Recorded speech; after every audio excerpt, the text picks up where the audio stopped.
Mr. Perry, bringing you to our discussion, what's your take on this current situation and what would a good deal look like? The main problem was always that they presented Iran with a landscape where the West is not united and the world is not united in making demands of them that I think are reasonable and necessary. And Iran, observing that the U.S. is more or less alone except for Israel, was made more brazen and emboldened to negotiate very hard and to convincingly at least feign indifference to the regime decapitation, to the thrashing of their military abilities, to the sinking of much of their navy. They convince that they're not necessarily rational, but they are rational in a sense that the bet that they can outlast the willingness of the West to put up with economic consequences to the fiasco in the Strait may turn out to be true. Now, you ask me what a good deal would look like? Iran today claimed that the U.S. would like to impose terms of surrender. Well, yeah, I mean, if a criminal wants to commit 5 crimes and you tell them you can commit none of the crimes, then I guess that can seem pretty harsh to a criminal. A good deal would involve an end to nuclear enrichment beyond the civilian level. They should be allowed civilian level enrichment, but under very tight verification and inspection. It would involve an end to the long-range ballistic missile program, which you could claim is needed for deterrence. But a country as aggressive as Iran shouldn't have missiles that can reach Europe. But principally, the deal should include an end to all training, support, funding, and guidance of proxy terrorist militias all over the region that constitute the real reason for intervention in Iran.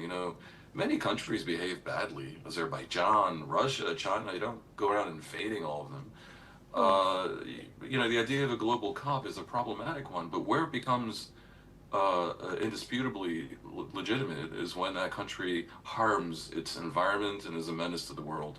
And through these proxy militias that have devastated Syria and Lebanon and Yemen, and are probably the main reason why the Israelis and Palestinians failed to reach a peace treaty, Iran has caused grievous harm to the region. And therefore, all these things must go in exchange for giving an awful, despicable, and despised regime more life in the form of sanctions relief or sanctions removal, unfreezing of assets. These would be many, many billions, by some estimates $100 billion worth of money headed into Iran, giving the regime more runway to oppress its people. Now, there's no way there should be a deal that does that and strengthens the regime that way, unless it meets all of the surrender terms. I'm sorry. Otherwise, there should probably be no deal at all. U.S. sufficed with no deal, and clearly demanded no nuclear enrichment. Iran went ahead and did it. A better alternative would be to maintain the blockade, to reunite the West, for Trump to go to NATO, apologize for belittling them for years, apologize for threatening in effect to invade Denmark in order to seize Greenland, make nice, and make it so that Iran faces a unified front, essentially. As Mr. Perry has indicated, he has in mind, Mr. Perry has in mind, a goal and a reason for which hostilities might be commenced. Unfortunately, President Trump does not have that. It's all over the place. One day it's regime change. The next day it's nuclear matters. The next day it's backing off Hormuz. And this is not a way in which you can reach a deal.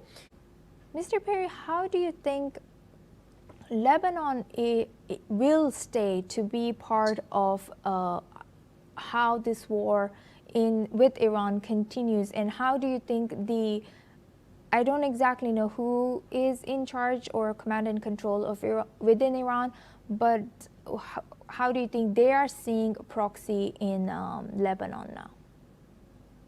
Well, Iran wanted Lebanon to basically be its protectorate via Hezbollah, which is stronger than the Lebanese army. And the linkage between the Lebanese arena and the Iranian one today is not fully clear. And it largely depends on the U.S. So the U.S. appears to have told Israel to back off on Hezbollah to enable the talks with Iran. If they fall apart, well, then obviously Israel is free to do what it wants in Lebanon. But perhaps a deal might include a continued moratorium on Israeli activity in Hezbollah, which is why, against Hezbollah, which is why we're seeing them doing all they can before Trump hits the brakes, essentially. And it's a complex situation because just like if the U.S. could compel a regime change in Iran, that would be first and foremost a favor to the Iranian people, even more than to the Israelis or to the Arabs. If somehow Israel succeeded against Hezbollah, that would be first and foremost a favor to the Lebanese people, which is why the Lebanese government itself wants Hezbollah to disarm. The president, Joseph Aoun, has called Hezbollah traitors, and they would love for Hezbollah to vanish into the ether.